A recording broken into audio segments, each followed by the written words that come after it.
Have you ever felt your heart stop in an instant, as if the world around you froze and you were stuck, unable to move or speak?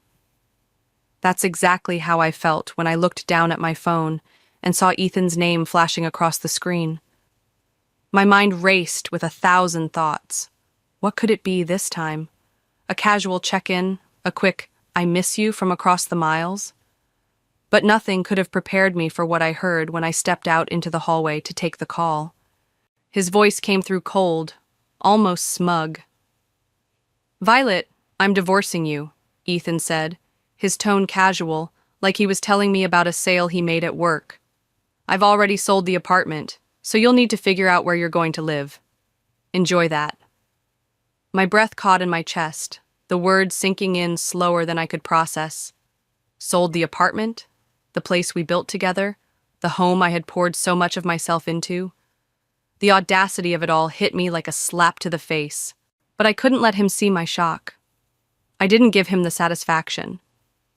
"Sold it?" I managed to say, my voice sounding steadier than I felt. "You think you can just do that?" "Yeah," he answered, his laugh dry and full of finality. "Nicole and I need the money to set up our life together. She deserves better than a tiny place like that anyway." Nicole. The name stung, even though I'd suspected it for months. Tyler's late nights, his sudden work trips, the emotional distance, each small crack had whispered of her. But hearing him say it so easily, as if I were the intruder in their lives, lit a fire in my chest. I should have been angry, but instead I felt a strange calm, almost like I was watching this betrayal from outside my body. "Sounds good," I replied, the words tasting like ash on my tongue. There was no way I was going to let him see me crack. Not now, not ever. I don't know what I expected when I hung up the phone. Maybe for the world to come crashing down around me, or maybe for me to collapse into a pile of tears and disbelief. But that didn't happen. I stood there, in the hallway of a hotel I didn't recognize, staring at my phone, my hand trembling just enough to make me notice.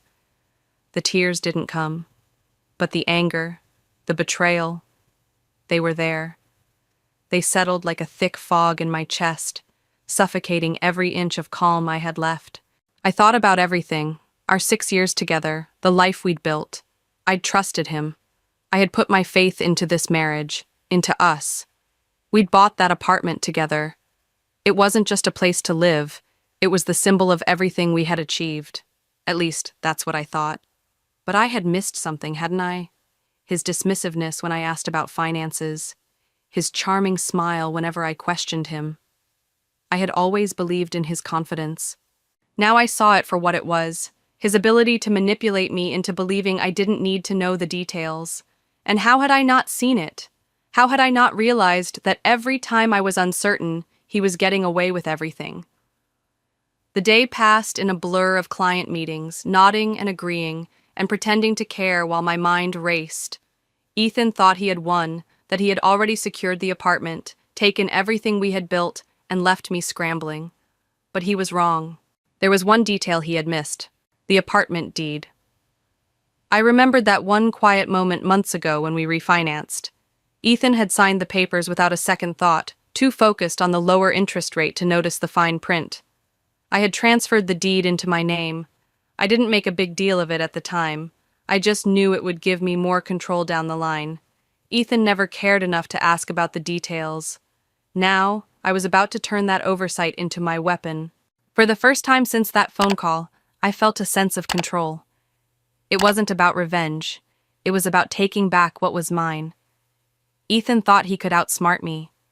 He thought he could strip away everything I held dear, sell our home without even asking for my permission, and walk away scot-free. But he didn't know who he was dealing with. As I thought about it, a sense of resolve washed over me. I wasn't going to beg. I wasn't going to cry or let him see me broken. This wasn't just about losing my husband. This was about reclaiming myself. And I would start with that apartment. No one was taking it from me, not him, not her, and certainly not the man I thought I knew. It was time to fight back. I didn't waste any time. As soon as I had the clarity I needed, I picked up the phone and dialed Chloe, my lawyer, and one of my oldest friends. She'd been by my side through thick and thin, always the steady hand when things seemed too complicated. When she picked up, I didn't need to say much. "Violet." Chloe's voice was instantly familiar, reassuring in the face of everything. "What's going on?" I took a deep breath, steadying myself before launching into the details. I told her everything: Tyler's call, the apartment, the legal mess, and ended with a bitter chuckle. And now he thinks he can just walk away with everything. Chloe didn't respond right away, but I could hear the shock in her silence. After a moment, she spoke, her voice a mix of disbelief and determination. "Violet, does he even realize that he can't just sell something that doesn't belong to him? The deed is in your name, right?" I felt a surge of relief wash over me, hearing her say what I already knew. "Yeah, it's all in my name. He never bothered to read the fine print." She laughed darkly, but it was the kind of laugh that you give when someone has made a huge mistake. "Well, looks like Ethan's arrogance is going to be his undoing. You have legal grounds to stop that sale. This is a fraud, Violet. He's crossed a line, and I'm going to help you make sure he pays for it." I felt the weight of the world lift off my shoulders, just a little. Chloe knew what she was doing. "So what's the next step?" "We'll notify the buyer immediately and inform them that the sale is invalid. After that, we draft a letter for Ethan, outlining everything. We hit him where it hurts, his pride, and if he tries to make any more moves, we take him to court." Her words were firm and practical. This wasn't about fighting dirty, it was about following the law and making Ethan see the consequences of his actions. For the first time in a long while, I felt in control. He thought he'd won, but he didn't even know what was coming. The next few days passed in a blur. I was on autopilot, carrying out my work duties while my mind stayed focused on what lay ahead. Every interaction at the office was a mask, the cool professionalism I had perfected years ago. But underneath it all, I was scheming. I was planning. I spent hours at night researching everything I could about real estate law, fraud, and divorce proceedings. I wasn't going to let Ethan slip away unscathed. I wasn't going to be a passive victim in this. The more I read, the more I realized that Tyler had underestimated me, something I'd been doing for years. He thought I was naive, that I didn't notice the cracks in our marriage, the things he thought he could get away with. But I had been paying attention all along. I just hadn't been in a hurry to make a move. Now, though, I was ready.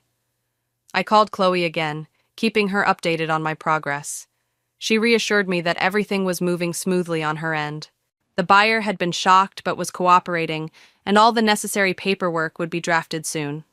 Meanwhile, I gathered every piece of evidence I could find: emails, bank statements, everything that tied Tyler to the apartment. I had every intention of using it all. It didn't take long for the first wave of action to begin.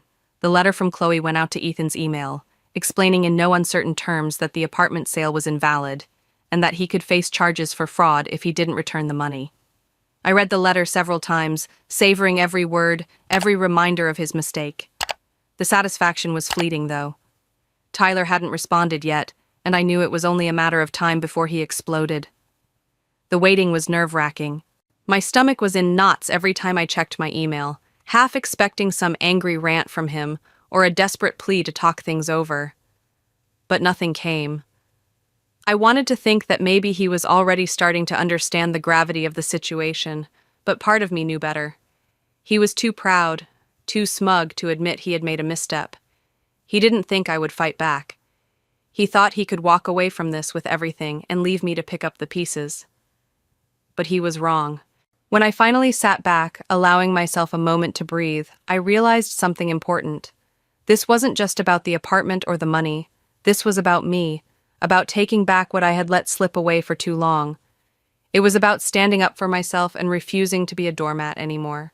Tyler had underestimated me, and now he was going to learn exactly who he was dealing with. The next few days would test my patience, but I was ready.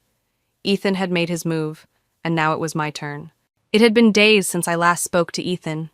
My mind was consumed by thoughts of the apartment, the future, and the wreckage of our marriage.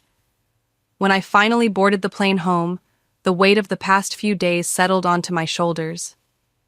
I wasn't sure what to expect when I walked back into that apartment, but I knew one thing. things had changed. As I stepped into the apartment, the silence was almost suffocating. The once warm, shared space now felt foreign, like a place I didn't belong. Tyler's things were still scattered around, his jackets draped carelessly over the armchair, his shoes tossed by the door, the remnants of the life we had built together. It was as if he hadn't fully left yet, or maybe he thought that just his things alone would make me believe that everything was still the same. I set my suitcase down with a quiet thud, my eyes scanning the room. It felt empty, but not in the way you'd expect from a home that was now abandoned. No, this emptiness was different. This was the kind of quiet that told me this was no longer our home. It was mine now, and I was about to take the first step in making sure Ethan understood that. I knew he would be here soon. I wasn't ready for the confrontation, but I was ready to face it. I was ready to face him and whatever he had to say. It was time to settle this once and for all. Sure enough, that evening, Ethan stormed through the door. He was livid, his face red with anger, and his phone clutched tightly in his hand. He didn't even spare a glance at me as he slammed the door behind him. "What the hell is this?" he demanded, waving the letter Chloe had sent. His eyes were wide, filled with confusion and rage. "You're telling me I can't sell the apartment? It's half mine." I could feel my pulse quicken, but I didn't let him see it. I stood still, crossing my arms in front of me, and held his gaze. "No, Tyler," I said calmly and deliberately. "It's not half yours. The deed has been in my name for months. You can't sell something you don't own." He froze, his eyes narrowing as if he was processing the words but couldn't quite comprehend them. His jaw was clenched, and for a moment he looked completely lost. "What are you talking about?" he spat, his voice rising. "We both bought this place together. You're just trying to pull some legal crap to screw me over." "No, Tyler," I said, my voice unwavering. "You signed the paperwork after we refinanced. You didn't read it, just like you never bothered to ask me about anything. I transferred the deed into my name months ago." I held up the document, the deed I had carefully kept with me. "You signed it. Don't pretend you didn't." His face twisted into something that almost looked like disbelief, then pure frustration. "You think you're so clever, don't you?" he sneered, taking a step toward me. "You think this changes anything? You're still going to look like a fool when it all falls apart." I didn't flinch. "The sale is already void, Tyler. The buyer knows it's illegal. You've already made your move and it's backfiring." His chest heaved with barely contained fury. "You can't just kick me out of here. This is my home too."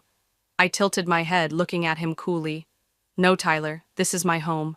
You can stay for now, but only because I'm giving you the courtesy of time to figure out your next move.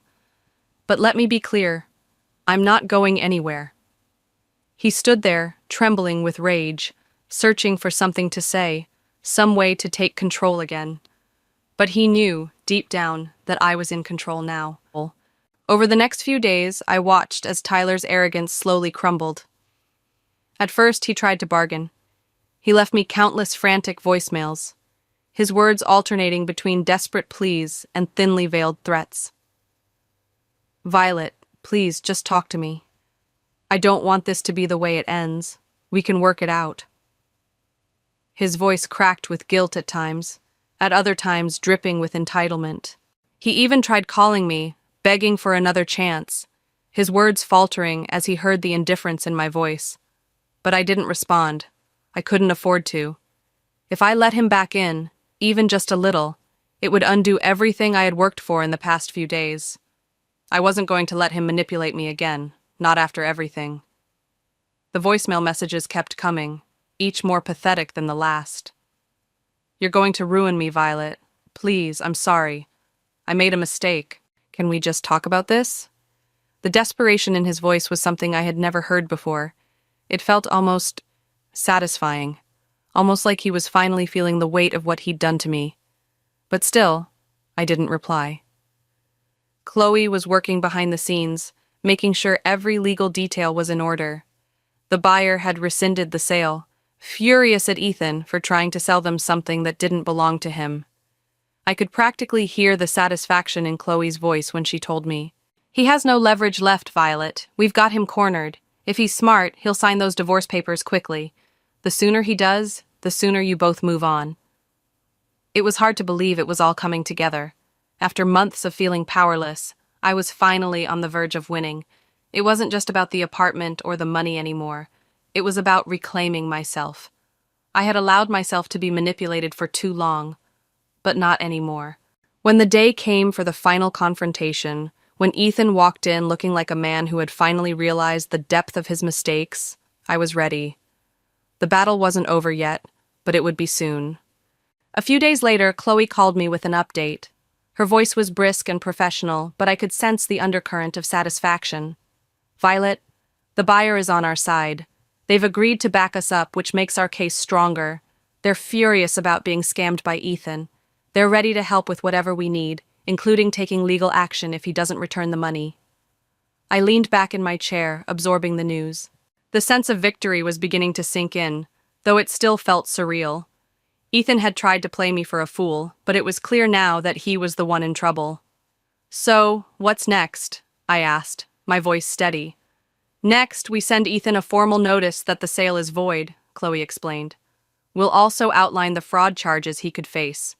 If he's smart, he'll realize that he's already crossed a line he can't cross. But if he's as arrogant as he's been, we'll be ready to go to court." I could hear her typing on her keyboard, preparing the legal documents, but the words that stuck with me were fraud charges. The thought of Ethan being held accountable for what he had done, his casual theft of my home, his betrayal of our marriage, sent a small jolt of satisfaction through me. The man who had thought he could walk all over me was about to learn the hard way that there were consequences for his actions. I hung up the phone and let out a breath I hadn't realized I'd been holding. Things were happening. The legal battle was on its way, and I could finally see the light at the end of the tunnel. But there was still one thing left to do: get Ethan out of my life completely. With the legal wheels turning, I started the process of reclaiming the apartment. I wasn't just removing Ethan's belongings, I was making the space my own again. The apartment had been a symbol of our life together, but now it felt like an anchor, tethering me to the past. Every jacket, every shoe, every stray possession of his was a reminder of the years I had wasted, of the ways he had controlled me. Lauren came over one evening to help me pack up the last of his things. She was a great friend, practical, down to earth, and always there when I needed her. She took one look at the pile of Ethan's stuff on the living room floor and raised an eyebrow.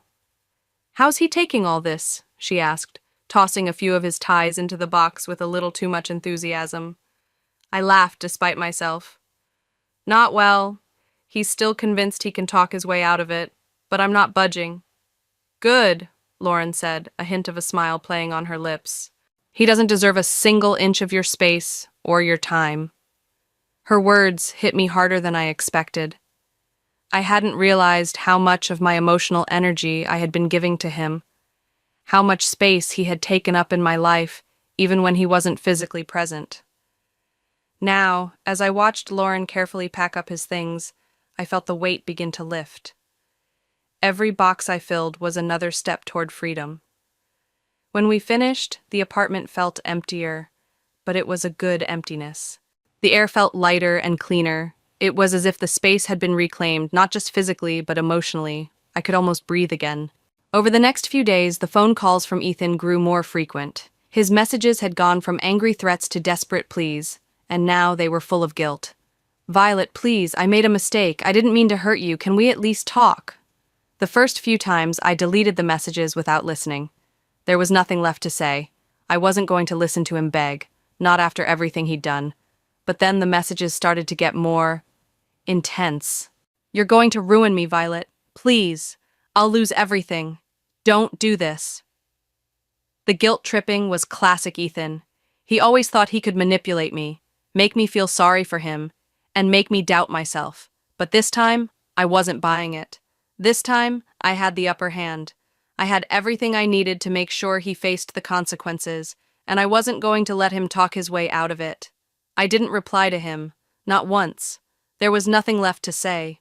Instead, I focused on my next step, finalizing the legal process. Chloe was working tirelessly behind the scenes, making sure every document was in place and every legal detail covered. The divorce papers were in the works. Ethan had no leverage. He had no room to manipulate me anymore. I could feel the walls closing in on him, and for the first time in a long while, I felt a sense of peace. It wasn't just about the apartment anymore. It was about taking back my life, my freedom. I couldn't help but feel a tiny spark of satisfaction every time I imagined Ethan listening to my voicemail messages, his desperation in full swing. I wasn't his to control anymore. I knew the confrontation was inevitable, but even with everything I had prepared, I wasn't ready for it. I didn't know exactly when it would happen, whether it would be in the middle of a heated argument or after a quiet moment when we both let our guard down. But when I heard the door open, I felt the shift in the air. I turned from where I was sitting at the kitchen table, paperwork scattered in front of me, and saw Ethan standing in the doorway. But there was someone else with him. Sophia, his new partner, the woman who had torn apart the life I thought I had, the woman who had been the reason behind Ethan's late nights, his distance, and his sudden disappearances. I wasn't sure if I should feel anger or pity when I looked at her, maybe both. She stepped into the apartment as if she owned it, looking around with a smug smile, her arm wrapped possessively around Ethan's. "So this is where we'll be staying?" she asked, her voice dripping with entitlement. For a moment, I just stared at her. How dare she waltz in here, as if she belonged in the space I had fought for, the space I had built with my own hands, my sacrifice. I was done pretending to be the victim. "No," I said, my voice firm. "This is where Tyler was staying, but you won't be staying here at all." Sophia's smile faltered, confusion briefly flashing across her face before she caught herself. Ethan's expression was a mix of disbelief and anger.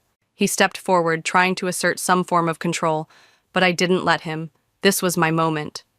"What the hell do you mean?" he demanded. "You can't just throw me out. This is still my apartment." I straightened, crossing my arms in front of me, my gaze steady. "No, Tyler, this is my apartment. The deed has been in my name for months, and you—" I turned to Sophia. "You have no right to be here either." Sophia's face reddened as the reality of what I was saying sank in. She looked at Ethan, seeking some sort of explanation, but his face was drawn tight with frustration. He was floundering like a man who had finally realized the gravity of the mess he'd made, but it was too late for him to fix it now. "What is this?" Sophia asked, her voice tinged with disbelief. "You told me this place was yours. You said we could move in here." Ethan looked away from her, his eyes darting toward the ground as if he was trying to avoid the confrontation. "It's complicated," he muttered, but his voice lacked the confidence it once had. I didn't let him off the hook. "Oh, it's not complicated. You tried to sell an apartment that didn't belong to you, and now I'm telling you that you can't just waltz in here and pretend like nothing's happened." I glanced back at Sophia, her eyes wide with confusion. "This isn't your home. You've been lied to, and now both of you are going to pay for it." Ethan's frustration turned into desperation. "You can't do this, Violet," he shouted. "You think you can just take everything from me?" I took a step toward him, my voice steady and resolute. "You've already taken everything from me, Tyler. But not anymore. I'm not your doormat. I'm not the one who's going to let you walk all over me." Sophia's composure started to crack, and for the first time since she'd entered the apartment, I saw the faintest glimpse of doubt in her eyes. Ethan's attempt to salvage the situation was falling apart. As the weight of the confrontation sank in, Ethan's arrogance slowly shifted into something else, something more vulnerable. His usual bravado cracked, and I saw a glimpse of the man who was now desperate, begging for something he had no right to ask for. "Violet, please," he said, his voice softer now, his pride slipping away. "I screwed up. I know that. But you don't have to do this. We don't have to end like this." I could feel the contempt building in my chest. "You don't get it, do you?" I said, cutting him off. "You made your choice, Tyler. You chose her. You chose to sell what wasn't yours. You chose to betray me, to throw everything away. And now you want me to feel sorry for you?" He reached out, a hand trembling, as if to touch me, but I stepped back, putting space between us. "This doesn't change anything. Not now, not ever. You've hurt me in ways I can't even put into words. But I'm done with you. I'm done playing your games. This—" I gestured to the apartment around us. isn't your life anymore. This is mine, and you need to leave. His eyes flashed with rage again, but underneath it, I saw something else. Fear. The kind of fear that comes when you realize you've lost control. I've already signed the divorce papers, I continued, pulling the paperwork out from my bag and slamming it onto the table. It's over, Tyler, and if you don't leave, I'll make sure you never get a chance to come back. His eyes darted between me and the papers, the weight of what I was saying finally sinking in. For a moment, there was no response. Then, quietly, almost defeated, he muttered, "Fine, I'll go." I stood there, watching him as he grabbed his things, moving slowly as if he couldn't believe it was happening. The door slammed shut behind him, and I stood there for a moment, taking in the silence that followed. The emptiness of the apartment had a different feeling now. The weight I'd been carrying for so long, the emotional burden of a failed marriage, was finally lifting. For the first time in years, I felt like I could breathe. The relief was overwhelming, but so was the bitterness. I had fought for this moment, for the strength to stand up for myself, for the clarity to recognize what I had been through, and for the courage to walk away from a man who had tried to take everything from me. But even now, as the door closed behind him, I didn't feel satisfaction. I felt like I had won something much bigger than just the apartment. I had won my life back. For the first time, I wasn't a passive participant in my own story. I wasn't waiting for someone else to make decisions for me. I was the one calling the shots. As I locked the door behind me, the finality of it all settled in. This was my home now, and no one, not even Ethan, was ever going to take it away from me again. It felt almost surreal walking around the apartment after Tyler left. For days, it had felt like a prison, filled with reminders of a life that wasn't mine anymore. But now, the space was mine, empty of his things, his influence, his presence.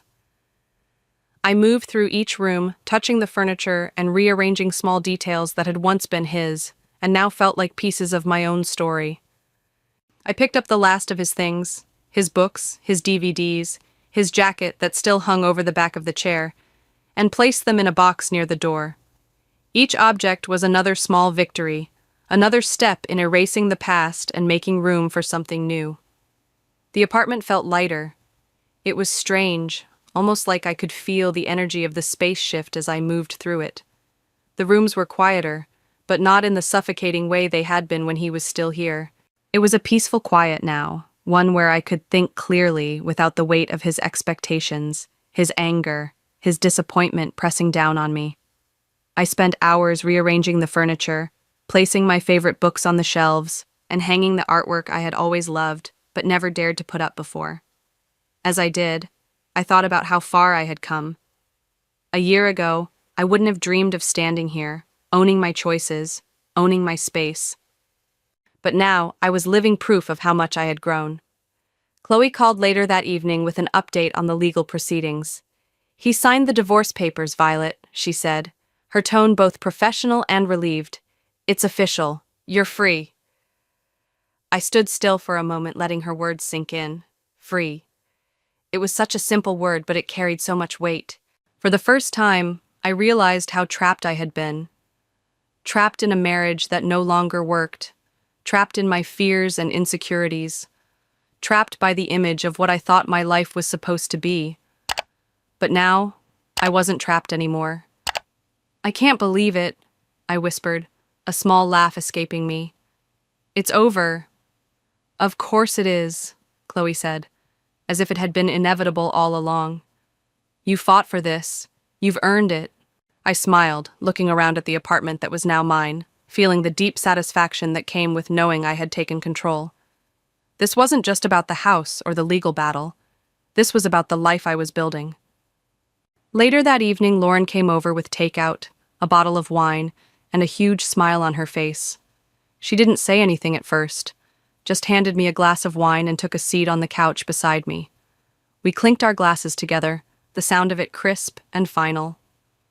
"Here's to fresh starts," Lauren said, a wide grin on her face, "and well-deserved victories." I laughed softly, the weight of the past few weeks finally starting to lift. "To freedom," I said, my voice steady. The word felt so different now. More than just a goal, it was a reality. I was free. We talked for hours, reminiscing about the old days, laughing about the ridiculous things I had put up with in my marriage, and discussing everything that was to come. Lauren had always been the kind of friend who could make me laugh in even the darkest moments, and tonight was no different. As we finished our wine and settled into the quiet comfort of the evening, I realized something important. This wasn't just a celebration of what I had been through, it was a celebration of who I was becoming. I wasn't the same woman who had walked into that apartment months ago. I wasn't the same woman who had cried in my car after finding out about Nicole. I had fought for myself, and I was stronger than I had ever been. The days that followed felt like a slow unraveling of everything I had once believed about myself. As the divorce was finalized and my life began to stabilize, I started thinking about what was next. The apartment had already started to feel like home, but I knew this wasn't where I was going to stay forever. There would be a new chapter, a new place, somewhere that would be mine in every way. But for now, I was content. I had reclaimed my space, and more importantly, I had reclaimed my peace. The weight of the past no longer held me down. Tyler's name didn't linger in the corners of the apartment anymore. His lies, his manipulations were just that, memories. They no longer defined me. One evening, after finishing a long day at work, I sat on the couch with a cup of tea, looking out at the city lights twinkling in the distance. For the first time in a long time, I felt a deep sense of contentment. I had gotten through the hardest part of my life, and now I was free to move forward. Tyler had thought he could break me. He had laughed at the idea of me being left with nothing. But what he didn't understand, what he could never understand, was that I wasn't defined by the things we had built together. I wasn't defined by his betrayal or his arrogance. I was defined by my strength, my resilience, and the choices I made moving forward. And so, as I sat there in the quiet of my apartment, I thought about everything that had brought me to this point. The pain, the heartache, the betrayal. And I realized that I had come out of it stronger, wiser, and more certain of who I was. I had reclaimed my life. And nothing, not even Tyler, could ever take that away from me again. The next chapter of my life was just beginning, and for the first time in a long time, I felt truly free. Through everything that happened, I learned one crucial lesson. I am enough. For so long, I let my worth be tied to someone else's approval, to a life that wasn't truly mine. But I've realized now that my value isn't defined by a marriage, by the approval of others, or by a house. It's defined by how I choose to live, the strength to stand up for myself, and the courage to let go when something isn't right.